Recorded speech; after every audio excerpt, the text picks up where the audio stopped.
Hello students, कैसे हैं आप सब लोग। आज हम वन शॉट रिवीजन करेंगे with all important dates, event और डाटा।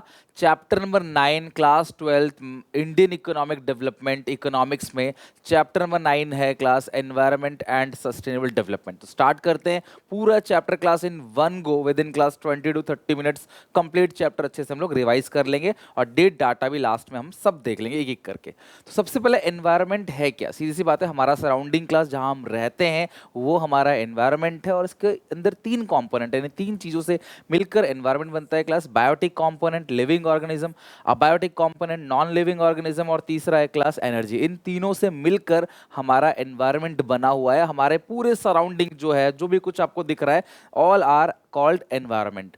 अगर मैं एनवायरनमेंट की बात करूं, यहाँ बायोटिक कंपोनेंट के अंदर क्लास जो है वो है क्लास हर्बीवोरस और क्लास ओमनीवोरस, आपने पढ़ रखा होगा। यानी कुल मिला के क्लास जो लिविंग ऑर्गेनिज्म है ना, जो भी, वो बायोटिक कंपोनेंट है।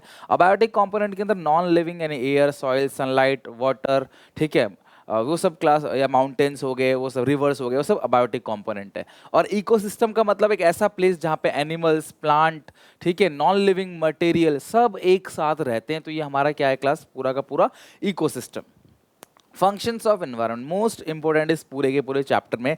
एनवायरनमेंट का फंक्शन क्या है, हमारा जो हमारा एनवायरनमेंट है उसका काम क्या है। तो सबसे पहला काम है प्रोवाइड रिसोर्सेज फॉर प्रोडक्शन। जितनी भी फैक्ट्रीज आज आप देख रहे हो उसके अंदर जो भी रॉ मटेरियल यूज होता है वो कौन देता है क्लास, हमारा एनवायरनमेंट। सेकंड, एनवायरनमेंट जो है वो क्लास एसिमुलेट वेस्ट। जितने भी वेस्ट हम लोग जनरेट करते हैं उस वेस्ट को अपने अंदर समा कौन लेता है क्लास, एनवायरनमेंट। हम जितना भी देखो, जितने लोग हैं सब कंजप्शन करते हैं, प्रोडक्शन होता है इकोनॉमी के अंदर, प्रोडक्शन है, कंजप्शन है, उससे वेस्ट जनरेट होता है। आपके घर से भी डेली बेसिस पे थोड़ा थोड़ा कूड़ा निकलता होगा, उस वेस्ट को कौन संभाल लेता है क्लास, अपने अंदर एनवायरनमेंट। अगर ये एनवायरनमेंट नहीं होता, जहाँ पे एनवायरनमेंट नहीं है वहाँ पे आप एक कचरा छोड़ दो, वो जिंदगी भर वो 100 हजार हजार साल तक वहीं पड़ा रहेगा। लेकिन क्लास इन्वायरमेंट है अर्थ के ऊपर, इसलिए जीवन भी संभव है और इसीलिए वेस्ट ही अपने अंदर संभाल लेता है। अगला है class environment sustain life. Environment है तभी लाइफ है।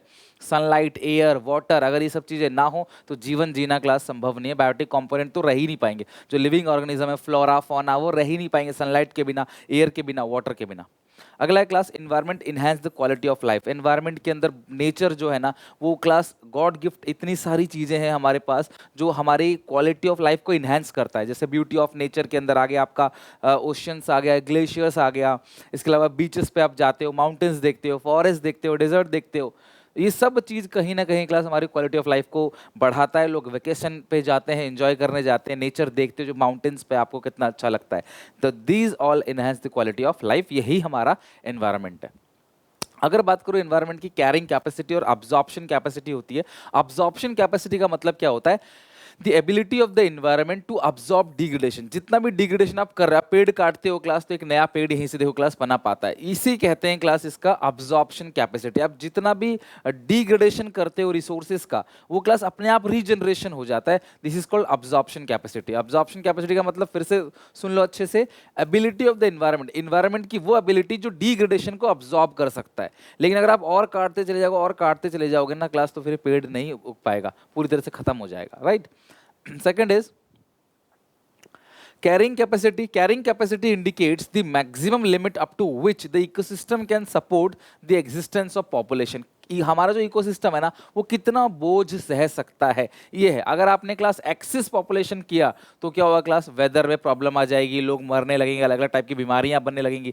This is called carrying capacity. मतलब इन्वायरमेंट कितने कैरी कितना कर सकता है, जो हमारा इन्वायरमेंट है, जो हमारा अर्थ है, वो कितने लोगों का बोझ कैरी कर सकता है, this is called carrying capacity. और डिग्रेडेशन कितना झेल सकता है, वो अब्जॉर्प्शन कैपेसिटी हो गया, ठीक है, अब्जॉर्प्टिव कैपेसिटी बोलते हैं उसको।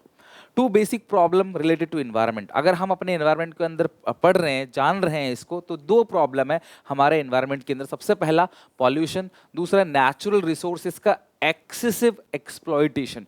आज हम लोग सारे के सारे जंगल को काट रहे हैं, फ्लैट सड़क बना रहे हैं, फैक्ट्री बना रहे हैं, मेट्रोज लाइन निकाल रहे हैं, एयरपोर्ट बना रहे हैं। इसको बोलते हैं क्लास नेचुरल रिसोर्सेज का एक्सप्लॉइटेशन करना। और दूसरा है क्लास पॉल्यूशन। पॉल्यूशन के अंदर तीन पॉल्यूशन के बारे में बात करेंगे, एयर पॉल्यूशन, वाटर पॉल्यूशन और नॉइस पॉल्यूशन के बारे में। यह है क्लास पॉल्यूशन। जो एयर पॉल्यूशन की बात करें, जो एयर की जो प्योरिटी है ना, उसे खराब करता है। वाटर पॉल्यूशन आप देख रहे हो क्लास, पानी में सारा का सारा गंदगी, फैक्ट्री का केमिकल वगैरह सब पानी में बहा दिया जाता है। और गाड़ियों में जो शोर होता है, जो इंजन की आवाज़ होती है, हॉर्न बजता है, लाउड स्पीकर बजते हैं अलग अलग जगह पे, तो उस सब क्या होता है क्लास, नॉइस पॉल्यूशन। सबसे पहले एयर पॉल्यूशन की बात करें, एयर के अंदर कुछ ऐसे सब्सटेंस, कुछ ऐसे सॉलिड पार्टिकल्स आ जाते हैं जिसकी वजह से विजिबिलिटी कम हो जाती है, जिसकी वजह से बीमारी आने लग जाती है, सांस लेने में दिक्कत होती है, अस्थमा जैसी बीमारी होती है, उसको बोलते हैं class air pollution. It is a mixture of solid particles and gases in the air. ऐसे गैस और सॉलिड पार्टिकल जो एयर में छा जाते हैं जिसकी वजह से क्लास सांस लेना मुश्किल हो जाता है, फ्रेश एयर आपको नहीं मिलता और एयर पॉल्यूशन हो जाता है। फिर देखो मास्क लगाना पड़ता है, एयर प्यूरीफायर लगाना पड़ता है। तो इसके बहुत सारे कारण हैं क्लास। सबसे पहले जो मोटर व्हीकल से जितनी भी गैसेस एमिट होती हैं क्लास, फॉसिल फ्यूल बर्न होता है, पेट्रोलियम बर्न होता है, उससे जो पॉल्यूशन होता है। फैक्ट्री वाले जो धुआं छोड़ते हैं उससे भी पॉल्यूशन होता है। Agriculture activity like insecticide, pesticide का छिड़काव जो होता है, केमिकल फर्टिलाइजर वगैरह का, वो भी क्लास हार्मफुल केमिकल एयर में जाती हैं। और एयर पॉल्यूशन क्लास माइनिंग की वजह से भी होता है। खनन, जो खनन किया था ना, गड्ढा खोदा जाता है तो उसमें क्या होता है क्लास की बहुत सारा धूल धक्कड़ जो है वो उड़ता है, उससे भी क्लास कहीं ना कहीं एयर पॉल्यूशन होता है। Indoor air pollution in chemical से जो आप घर में यूज करते हो ना क्लास, या फिर घर पे जो पेंट हो रहा है उसकी वजह से भी क्लास एयर पॉल्यूशन होता है। पेंट की स्मेल देखना आप झेल नहीं पाओगे। ये सब कहीं ना कहीं क्लास एयर पॉल्यूशन। और बहुत सारी बीमारी होती हैं, asthma, heart disease, stroke, pneumonia, hypertension और कैंसर जैसी बीमारी भी एयर पॉल्यूशन से होती है। यानी बहुत सारे डेथ्स कंटिन्यू क्लास इंडिया में हो रही हैं due to air pollution, bad quality of air. तो एयर पॉल्यूशन को कंट्रोल कैसे करें? Some of the way to control the air pollution. सबसे पहला, लोगों को इनकरेज करो कि पब्लिक मोड ऑफ ट्रांसपोर्टेशन का ज़्यादा से ज़्यादा यूज़ करें। अपनी अपनी गाड़ी लेके ना निकल के जो पब्लिक मोड ऑफ ट्रांसपोर्टेशन है उसका यूज़ करें। ऑटो, रिक्शा, बस, इन सब, टैक्सी, टैक्सी वो भी शेयरिंग टैक्सी, अकेले अकेले नहीं। प्रमोशन ऑफ क्लीनर फ्यूल, जो क्लीनर फ्यूल का यूज़ करें like electric car, CNG use करें इंस्टेड ऑफ पेट्रोल डीजल। और जब आप घर में यूज़ नहीं कर रहे, लाइट्स यूज़ नहीं कर रहे, दिन है या फिर आप कहीं बाहर जा रहे हो, स्विच ऑफ वगैरह करो। बिना मतलब के बिजली को वेस्ट मत करो, बिकॉज बिजली बनाने के लिए फॉसिल फ्यूल को बर्न किया जा रहा है, कोयला जलाया जा रहा है। बिजली कम खपत करोगे, कोयला कम जलेगा, पॉल्यूशन कम होगा। टेक्नोलॉजी लाइक सोलर एनर्जी का यूज़ करना चाहिए बिजली के लिए। क्लास एलपीजी घरों में यूज़ करना चाहिए, काऊ डंग वगैरह, लकड़ी वगैरह ना जला के। इन सबसे क्लास एयर पॉल्यूशन को कंट्रोल किया जाता है। नाउ वाटर पॉल्यूशन, जो क्लास किसी भी तरीके का कूड़ा करकट जो पानी में बहा दिया जाता है सारा नाली में, घरों की नाली के थ्रू भी जाता है क्लास। इस तरीके से देखोगे अब नदियाँ एकदम काली पड़ती चली जा रही है। दिल्ली में यमुना नदी सबसे बेस्ट एग्जाम्पल है देखने का कि बिल्कुल नाला बन चुका है वो। इतना दिल्ली में क्लास फैक्ट्री से पूरा का पूरा पानी खराब, पूरा वेस्ट, केमिकल सब बहा दिया जाता है यमुना में। उससे क्या होता है, जो जीव जंतु रहते हैं पानी में उनके लिए तो मुश्किल ही है जीना, लेकिन क्लास वो पानी कहीं ना कहीं ग्राउंड वाटर में जाके उसको भी पॉल्यूट करता है। वो हमारे लिए भी नियर फ्यूचर में प्रॉब्लम का कारण बनेगा। पीने का पानी आज नहीं है नलके से, हर पानी जो है वो फिल्टर करके ही पिया जा रहा है। तो हमने पानी बिल्कुल ख़राब कर दिया है। एक डायरेक्टली ग्राउंड वाटर को नहीं पी सकते आप, अगर आप दिल्ली एनसीआर में हो या फिर और भी अलग अलग डेवलप सिटीज़ के अंदर हो। पहाड़ों में जाओ तो बात अलग है। कॉजेज ऑफ वाटर पॉल्यूशन, बहुत सारे कारण है क्लास। डोमेस्टिक सीवरेज, घर के नालों से जो पानी बहता है डायरेक्ट नदियों में। इंडस्ट्रियल वेस्ट नदियों में बहा दिया जाता है। इंसेक्टिसाइड, पेस्टिसाइड का छिड़काव होता है नदियों के पास, जो किसान खेतीबाड़ी करते हैं वो सारा का सारा नदियों में बह जाता है। और फार्मर्स क्लास जो वेजिटेबल्स है उसको भी धोते हैं जिनमें केमिकल लगा होता है। और पॉल्यूटेड एयर से भी बहुत सारी बीमारियाँ होती है like hepatitis B, typhoid, diarrhoea, cholera, rotavirus. दिन में आप 10-12 बार पानी पीते हो तो कहीं ना कहीं क्लास पानी से और एयर से सबसे ज़्यादा बीमारी फैलने के चांस होता है। अगला है नॉइज पॉल्यूशन, किसी भी प्रकार का शोर, that is called noise pollution, जो आपको इरिटेट करे, जो सुनने में आपको अच्छा ना लगे। जैसे क्लास ट्रैफिक जो हॉकिंग करते हैं क्लास, या फिर लाउड स्पीकर लगे होते हैं जगह जगह पे, या फिर क्लास ये सारे जो इलेक्ट्रॉनिक इक्विपमेंट्स है वो चलते हैं, या फिर हवाई जहाज है, प्लेन है, बस है, ये सब चीज़ चलती है ना जब, तो उससे भी क्लास पॉल्यूशन होता है। और ये कहीं ना कहीं आप देखोगे irritation, hypertension, here loss, sleep disturbances का कारण बनता है नॉइस पॉल्यूशन। इतना बहुत ज़्यादा डेंजर नहीं है एज कम्पेयर टू एयर और वाटर, लेकिन हाँ ये भी सीवियर हो सकता है अगर एक्सेसिव एयर नॉइस पॉल्यूशन हुआ तो ये 3 हो गया पॉल्यूशन, ये तो हमारी कंट्री की प्रॉब्लम है ही। अगला है एक्सेसिव एक्सप्लॉयटेशन। हम आज अगर बात करें, लगभग क्लास 8 बिलियन की पॉपुलेशन, 800 करोड़ की पॉपुलेशन पूरे वर्ल्ड की पॉपुलेशन है। अगर हम बात करें क्लास इसकी, तो इतने ज़्यादा लोग हैं ना, ये रिसोर्सेज सारा का सारा इन्हें कौन देता है? एनवायरनमेंट। तो लोग, फैक्ट्री वाले इन्वायरमेंट को कंटिन्यू डिग्रेड करते चले जा रहे हैं क्लास रिसोर्सेज के लिए, अपने प्रॉफिट के लिए। वो ये नहीं देख रहे कि आज से 10 साल बाद पेड़ बचेंगे कि नहीं बचेंगे, ग्लेशियर पूरा पिघल जाएगा, पूरा का पूरा पता है पृथ्वी में पानी भरा पड़ा है पूरा, लोग जहाँ रहते हैं वो थोड़ी सी जगह है, बाकी सारा थली एरिया जो है वो जंगल है। तो अगर पानी बढ़ गया एक बार को तो सब पूरा सब डूब जाएगा, कुछ भी नहीं बचेगा। 50-50 फीट तक हाइट में तक क्लास पानी चला जाएगा, रहना मुश्किल हो जाएगा। सो ये सारी प्रॉब्लम तब होती है जब क्लास रिसोर्सेज का आप एक्सप्लॉयटेशन करते हो। हम सब लोग जब मशीन खरीदते हैं तो हमें पता होता है कि भाई 10 साल बाद मशीन नई खरीदनी पड़ेगी, मशीन पुरानी हो जाएगी, उसके लिए डेप्रिसिएशन लगाना चालू करते हैं। लेकिन हमारा नेचर, जिसको हम लोग क्लास कंटिन्यू कई हजारों साल से घिसते चले जा रहे हैं, उसको एक्सप्लॉइट करते चले जा रहे हैं, हम उसके लिए कोई भी हम लोग रिजर्व नहीं बनाते उसके लिए। कल को यार हमारा इन्वायरमेंट भी तो खराब होगा, आप एक पेड़ काट रहे हो तो कहीं दूसरा पेड़ लगाओ भी तो आप। तो वो चीज़ नहीं हो रही, जिसकी वजह से क्लास एक्सप्लोइटेशन हो रहा है बहुत ज़्यादा। तो बहुत सारी चीज़ें हम पढ़ेंगे इसके अंदर। सबसे पहला डिफॉरेस्टेशन। डिफॉरेस्टेशन का मतलब है जंगल की कटाई कर देना, जंगल को साफ कर देना, ताकि क्लास वहाँ पे फैक्ट्रीज बन सके, वहाँ पे रेलवे लाइन बिछाई जा सके, मेट्रो या एयरपोर्ट बनाई जा सके। This is called deforestation. Even class बहुत ज़्यादा हो रहा है ये, जहाँ जहाँ जंगल है, जंगल पे इसमें प्रॉब्लम ये होती है कि वहाँ पे जो जीव जंतु रह रहे हैं उस जंगल में, वो भी बेघर हो जाते हैं, उनका जो हैबिटेट है, उनका जो घर है, वो भी खत्म हो जाता है। अगला है class degradation of land. Basically soil की जो फर्टिलिटी है वो खत्म कर देना, इसको सॉइल इरोजन भी बोलते हैं। जब तेज हवाएं चलती है ना, तो सॉइल का जो अपर लेयर होता है, जहाँ पे फॉस्फोरस, नाइट्रोजन, बहुत सारे क्लास न्यूट्रिएंट्स होते हैं, वो सब उड़ के कहीं और चला जाता है और सॉइल की फर्टिलिटी खत्म हो जाती है, वो बंजर जमीन बन जाती है, ना वहाँ पे खेती बाड़ी कर सकते, ना कुछ कर सकते, वेस्टेज ऑफ लैंड टोटली। तो उसको बोलते हैं डिग्रेडेशन ऑफ लैंड, जहाँ पे आप सॉइल की फर्टिलिटी खत्म हो गई, बिल्कुल बंजर जमीन हो गया। ठीक है। अगला है क्लास ओवर ग्रेजिंग की वजह से भी ऐसा होता है, बहुत ज्यादा जानवर चरते हैं ना जिस जमीन को, वो भी बंजर बन जाता है। बायोडाइवर्सिटी लॉस, किसी प्रजाति का विलुप्त हो जाना। जैसे आपने देखा होगा ऑस्ट्रेलिया में आग लगी तो बहुत सारे जानवर उसके अंदर जो रहते थे, बेसिकली कोयला नाम का एक जानवर रहता था, वो भी क्या हो गया, बेघर हो गया। तो बायोडाइवर्सिटी लॉस मतलब कुछ ऐसी एक्टिविटी ह्यूमंस की जिससे क्लास किसी जानवर का जो हैबिटेट है, रहने की जगह, वो खत्म हो जाए और वो एक टाइम के बाद एक्सटिंक्ट हो जाए, वो गायब हो जाए। जैसे ब्लू व्हेल होने वाला है, टाइगर होने वाला था इंडिया के अंदर, और क्लास डायनासोर हो चुके हैं। ये एग्जाम्पल है बायोडाइवर्सिटी लॉस का। अगला है ओजोन डिप्लेशन।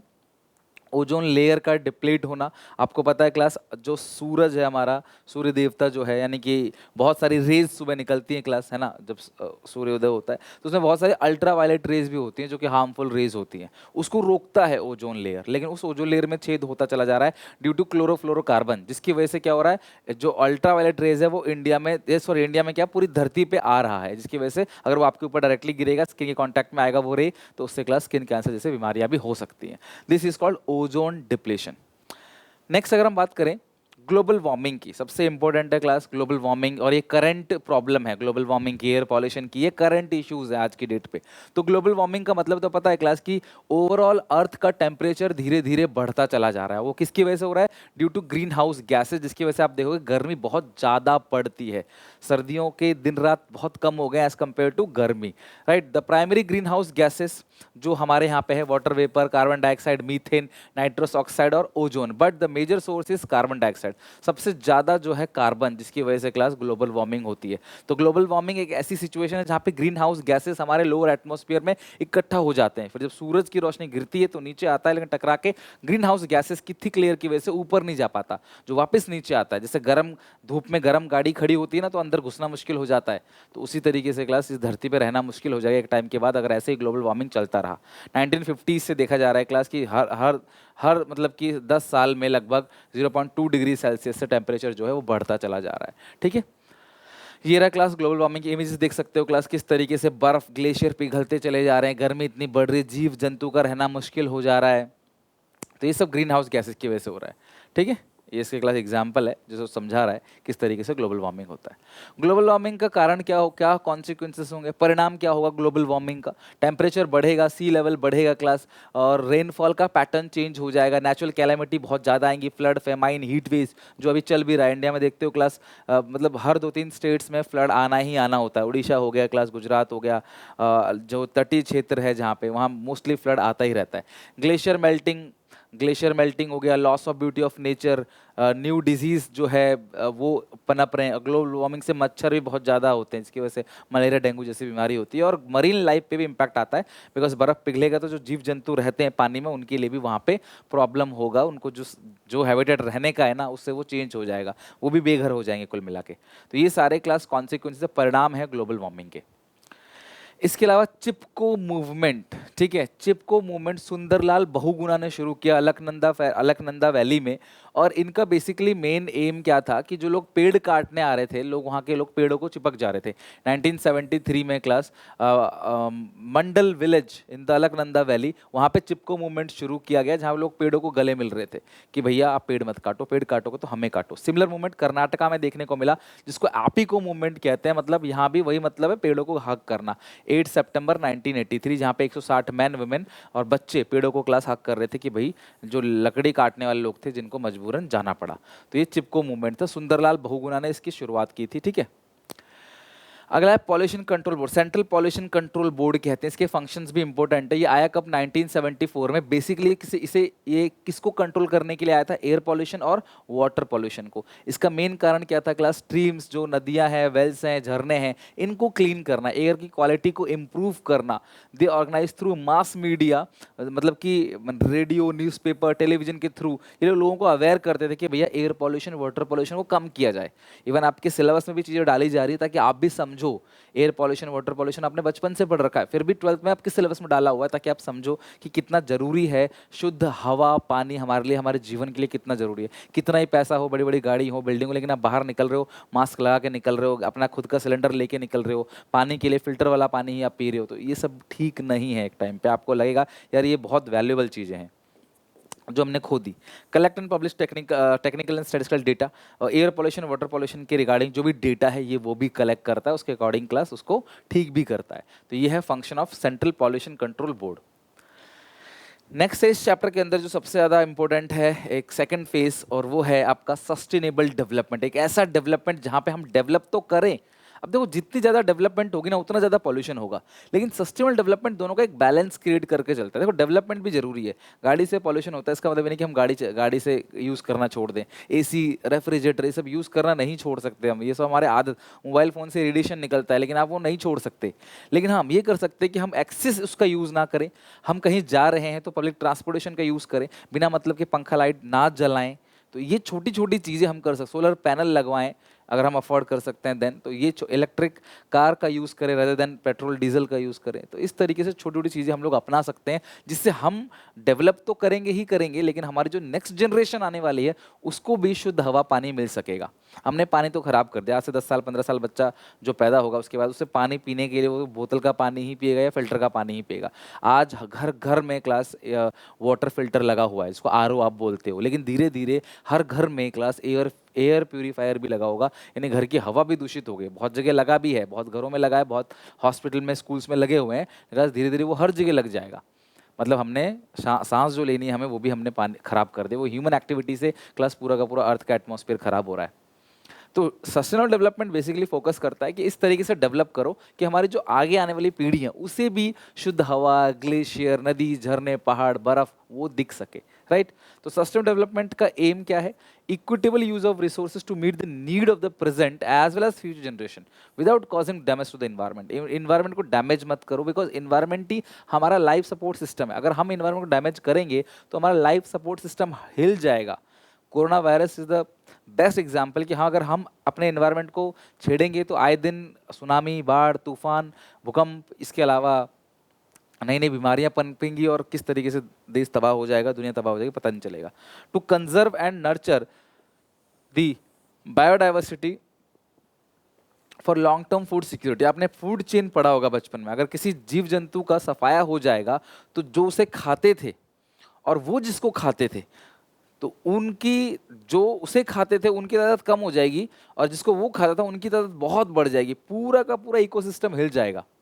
कोई भी प्रजाति अगर विलुप्त हो जाए ना क्लास, तो इकोसिस्टम पूरा का पूरा बिगड़ जाएगा, फूड चेन बिगड़ जाएगा पूरा का पूरा।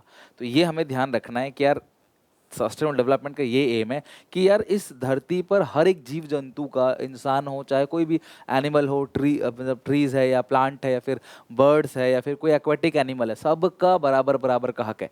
तो किसी के हैबिटेट को ख़राब नहीं करना। तो ये एक एम है सस्टेनेबल डेवलपमेंट का। 2030 तक क्लास सस्टेनेबल डेवलपमेंट के कई सारे गोल हैं, 17 गोल्स हैं लगभग, ठीक है, जो 2030 तक अचीव करना ही करना है सबको। 2030 ईयर ध्यान रखना बस।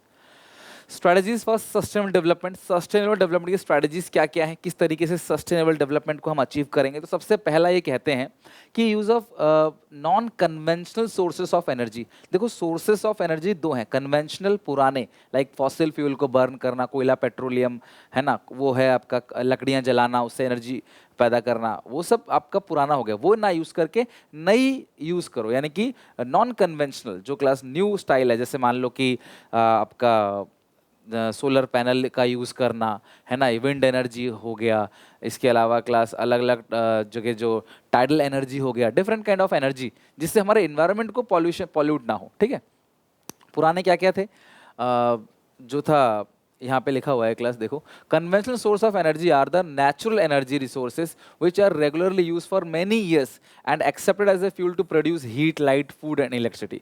The energy sources include firewood, fossil fuel, cow dung etcetera. Fossil fuel समझते हैं ना, वही जो कोयला और पेट्रोल बनता है जिससे। These fossil fuel are coal, oil, petroleum और natural gas. The major disadvantage क्या है क्लास, इससे क्या होता है, पॉल्यूशन। ये जलता है तो पॉल्यूशन होता है, और एक लिमिट नंबर में हमारे पास है ना, कोयला खत्म हो जाएगा एक दिन, पेट्रोल खत्म हो जाएगा। The burning of firewood, fossil fuel result in air pollution. This can be avoided by using non conventional source of energy, जो wind energy, tide energy, sun से जो मिलता है क्लास एनर्जी ना, सोलर एनर्जी जो हो गया, geothermal heat, biomass, is term as non conventional source of energy. ये भरपूर मात्रा में अवेलेबल है क्लास, और पॉल्यूशन इससे बिल्कुल भी नहीं होता। तो ये कहीं ना कहीं क्लास हमारे लिए सस्टेनेबल डेवलपमेंट का स्ट्रैटेजी बनेगा। दूसरा है क्लास, देखो ये है नॉन कन्वेंशनल एनर्जी सोर्सेस, इन सब का यूज़ करना चाहिए। ऐसे पंखे आपने देखे होंगे, जो बच्चे राजस्थान में रहते हैं या अलग अलग जगह रहते हैं, तो वो देखते हैं क्लास वहाँ पे जहाँ पे खाली प्लेन जगह होता है, जैसे जैसलमेर देखोगे आप, वहाँ पे है, तो ये बहुत तेज़ तेज़ घूमते हैं क्लास और एनर्जी प्रोड्यूस करते हैं। अगला है क्लास यहाँ पे use of cleaner fuel. Cleaner fuel सरकार ने इसीलिए क्लास मोदी जी ने उज्ज्वला योजना क्लास लाऊगी, जहाँ पे गांव में महिलाओं को गैस सिलेंडर देने की बात करी गई है। महिलाएं तो लकड़ियाँ, काऊ डंग जलाती हैं, उससे धुआं निकलता है, पॉल्यूशन होता है, उनकी भी आंखें खराब होती हैं। तो क्लीनर फ्यूल, सीएनजी, एलपीजी, गोबर गैस, इनका यूज किया जाए। अगला शिफ्ट टू ऑर्गेनिक फार्मिंग, आप नेचुरल तरीके से खेती बाड़ी करो। देखो हम इस पूरे टॉपिक में कुछ सेक्रीफाइस करने की बात नहीं कर रहे, चीज़ों को बेहतर तरीके से करने की बात कर रहे हैं।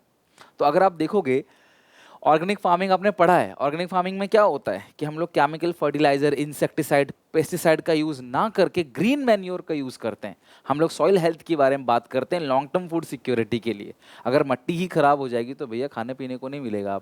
आप कारखाने में चावल जो है, दाल, ये सब नहीं उगा सकते, वो मट्टी में ही उगेगा।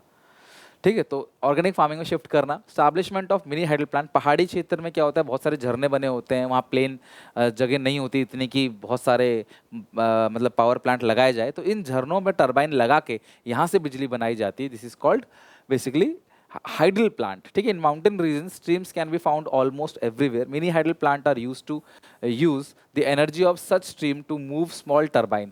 The turbine generate electricity, they generate enough power to meet the local demand. Moreover, large scale transmission tower and cables are not required in such plant.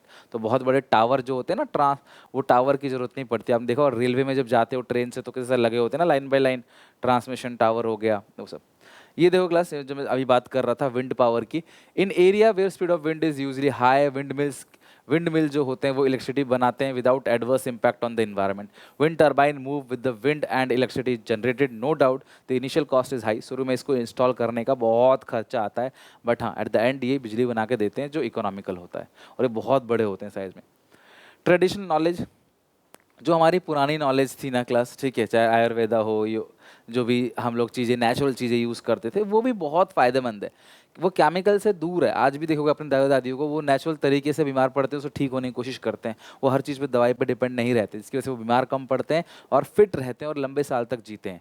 तो ट्रेडिशनल नॉलेज जो है इंडियन लोगों की, वो बहुत ज़रूरी है। वो हर जगह आज क्लास जो कंपनीज़ हैं, चाहे वो टूथपेस्ट की कंपनी हो, बोलते हैं नीम है इसके अंदर, तुलसी, अश्वगंधा है, एलोवेरा जेल है, प्लांट बेस्ड मेडिसिन जो है, वो लोग उसी चीज़ के नाम से बना के बेच रहे हैं चीज़ों को।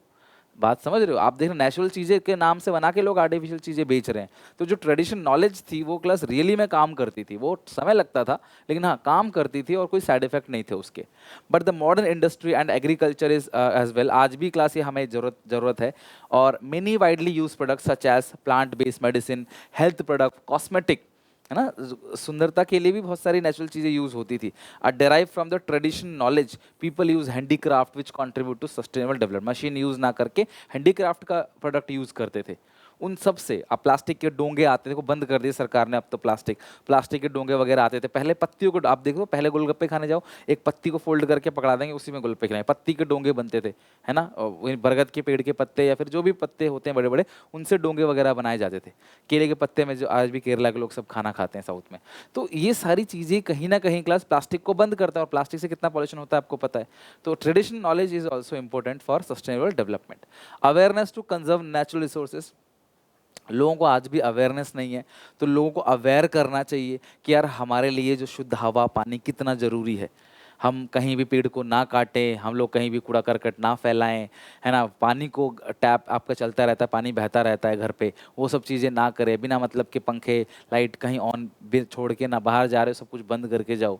तो किसी भी तरीके का वेस्टेज जो है आप मत करो। भले आप अफोर्ड कर सकते हो बिजली दिन रात चलाने का, लेकिन आप पैसा तो दे सकते हो, लेकिन वो जो कोयला जहाँ जल रहा है बिजली आने के लिए, फिर वो तो जलता ही रह रहा है ना, उसमें तो नुकसान है आपका। भले आप अफोर्ड कर लोगे, लेकिन वो चीज़ नुकसान। तो sustainable natural resources conservation is process of rational use, skilful management and preservation of the natural environment with all its resources. आप लड़के होते हैं स्कूल के, देखो लड़के बाइक लेके निकल जाते हैं, तीन चार चार बाइक है, चार लड़के हैं, ये दो में भी जा सकते हो, बिना मतलब बाइक घुमाना यहाँ वहाँ तेल डलवा के। तो एक एक बूंद पेट्रोल आप वेस्ट कर रहे हो, जिसको बनाने के लिए क्लास कितने साल लगे हैं, कितने फॉसिल फ्यूल को बर्न किया गया है, या फिर कितने फॉसिल फ्यूल से वो कोयला जाके बना है, या फिर वो पेट्रोलियम बना है, और आप उसे बिना मतलब के यहाँ वहाँ तफरीबाजी में घुमा घुमा के पेट्रोल वेस्ट कर रहे हो। तो वो चीज़ अगर हम रोक लें थोड़ा बहुत, आप हर किसी को लगता है कि यार मेरे रोकने से क्या हो जाएगा, मेरे रोकने से थोड़ी वो सब कुछ ठीक हो जाएगा। अगर ऐसी सब सोचने लगेंगे तो काम कैसे चलेगा, समझ रहे हो बात को। तो हम सब थोड़ा थोड़ा कंट्रीब्यूट करेंगे तो बहुत बड़ा कंट्रीब्यूशन बनता है।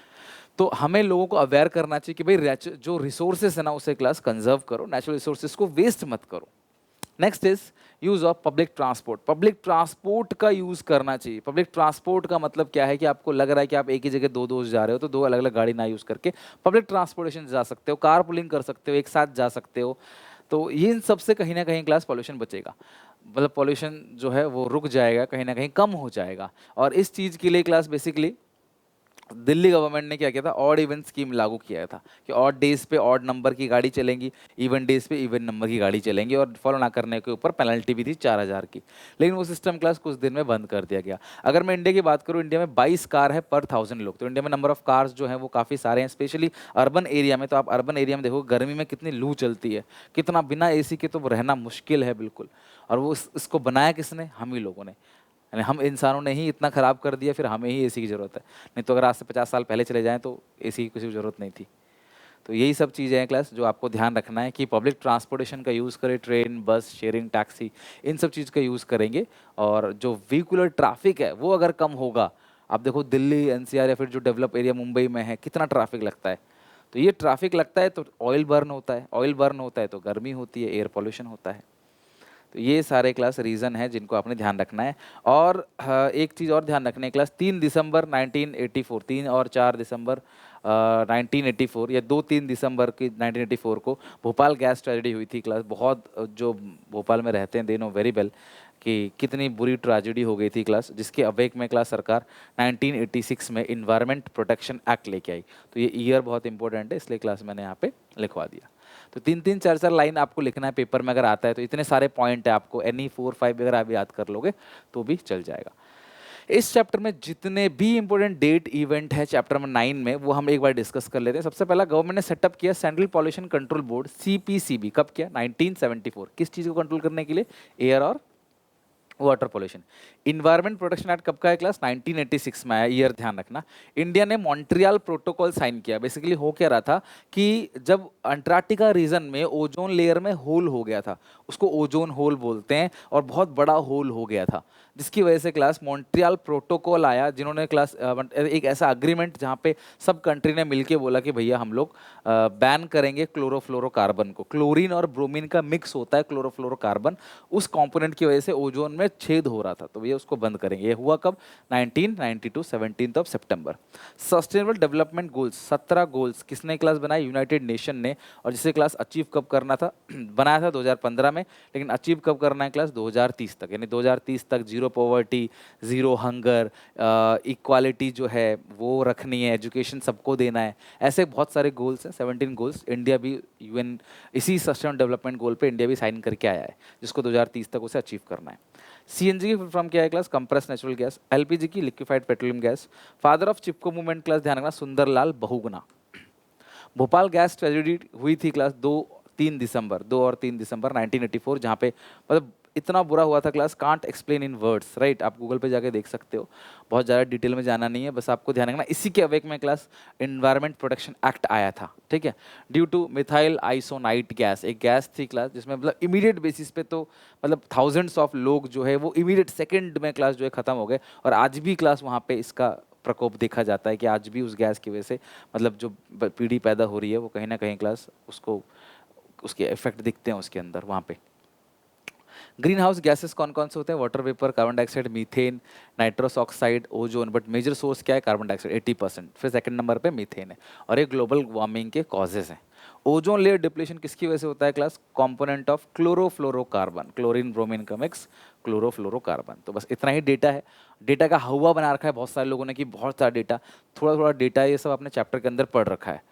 बहुत ज़्यादा क्वेश्चन क्लास डेटा से पूछे जाते हैं, हाँ, बट डेटा आपको पता जरूर होना चाहिए, आपका आंसर को स्ट्रांग बनाता है डेटा, और साथ में सीयूईटी में भी काम आएगा और एमसीक्यू भी पूछा जा सकता है, राइट? That's it. और ये चैप्टर हमारा पूरी तरीके से खत्म। तो आज हमने चैप्टर 9 यानी कि हमारा इंडियन इकोनॉमिक डेवलपमेंट का लास्ट चैप्टर पूरी तरीके से खत्म कर दिया। तो इसको अच्छे से याद कर लेना, इसके सारा डेटा वगैरह हाँ सब कुछ लर्न कर लेना। कोशिश करना कि आप अभी से सारी चीज़ सेट खत्म करके रखो, ताकि आगे बिफोर एग्जाम जो गैप मिलेगा ना उसमें दिक्कत ना आए।